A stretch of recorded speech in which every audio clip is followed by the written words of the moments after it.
ओम नमो भगवते वासुदेवाय। आप सभी का आपके अपने यूट्यूब चैनल पर हार्दिक स्वागत है। आज की वीडियो में हम सुनेंगे पिठोरी अमावस्या की कथा। हिंदू धर्म में अमावस्या का बहुत अधिक महत्व होता है। अमावस्या तिथि भगवान विष्णु को समर्पित है। इस दिन भगवान विष्णु की विधि विधान से पूजा की जाती है। भाद्र मास में पड़ने वाली अमावस्या का महत्व कई गुना अधिक माना जाता है। हर माह में एक बार अमावस्या तिथि पड़ती है। इस दिन पितरों की आत्मा की शांति के लिए तर्पण भी किया जाता है। अमावस्या तिथि पर पवित्र नदियों में स्नान का विशेष महत्व होता है। अगर आप इस दिन पवित्र नदी या सरोवर में स्नान नहीं कर पाते हों तो आप नहाने के पानी में गंगा जल मिलाकर भी स्नान कर सकते हैं। स्नान के बाद सूर्य को अर्घ्य देकर पितरों को तर्पण किया जाता है। धार्मिक मान्यताओं के अनुसार अमावस्या के दिन महिलाएं पति की लंबी आयु की कामना के लिए व्रत रखती है। आइए जान लेते हैं अमावस्या का शुभ मुहूर्त क्या रहेगा। अमावस्या 14 सितंबर गुरुवार के दिन है। अमावस्या तिथि प्रारंभ होगी 14 सितंबर 2023 गुरुवार सुबह 4:51 से लेकर अमावस्या तिथि समाप्त का समय रहेगा 15 सितंबर 2023 शुक्रवार सुबह 7:10 तक रहेगी।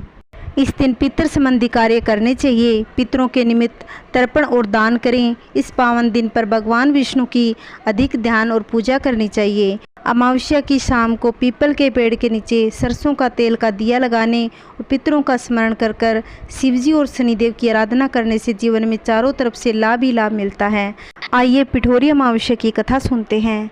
बहुत पहले की बात है। एक परिवार में 7 भाई थे। सभी का विवाह हो चुका था। सबके छोटे छोटे बच्चे भी थे।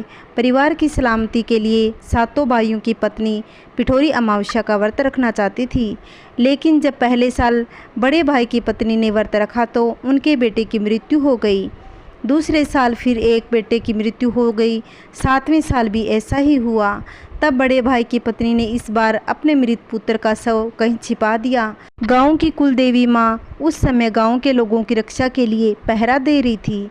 उन्होंने जब इस दुखी माँ को देखा तो वजह जाननी चाहिए। जब बड़े भाई की पत्नी ने सारा किस्सा सुनाया तो देवी पूर्णिमा को दया आ गई। उन्होंने उस दुखी माँ से कहा कि वह उन स्थान पर हल्दी छिड़क दे जहाँ जहाँ उसके बेटों का अंतिम संस्कार हुआ है।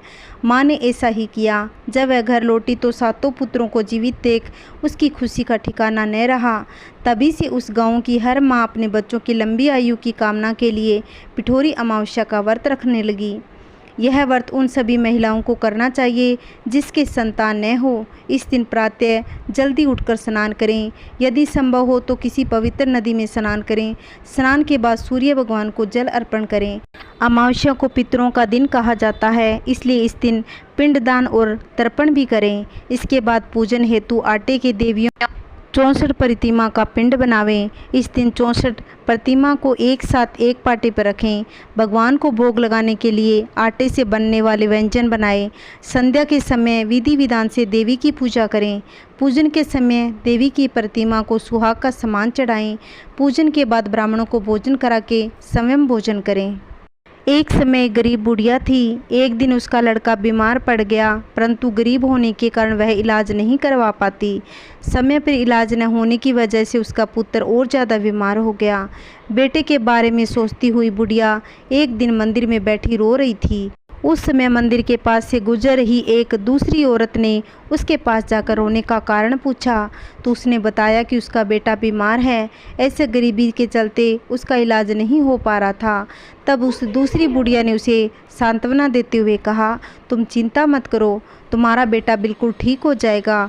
यदि तुम आने वाली भाद्रपद महीने की पिठोरी अमावस्या का व्रत करोगी तो तुम्हारे कष्ट भी दूर हो जाएंगे। कुछ दिनों के बाद यह अमावस्या आई तो वह बुढ़िया ने इस दिन पूरे नियम के साथ व्रत किया। अगले ही दिन उसका पुत्र पूरी तरह से ठीक हो गया। इस तरह से भगवान ने उस बुढ़िया के कष्टों को दूर कर दिया।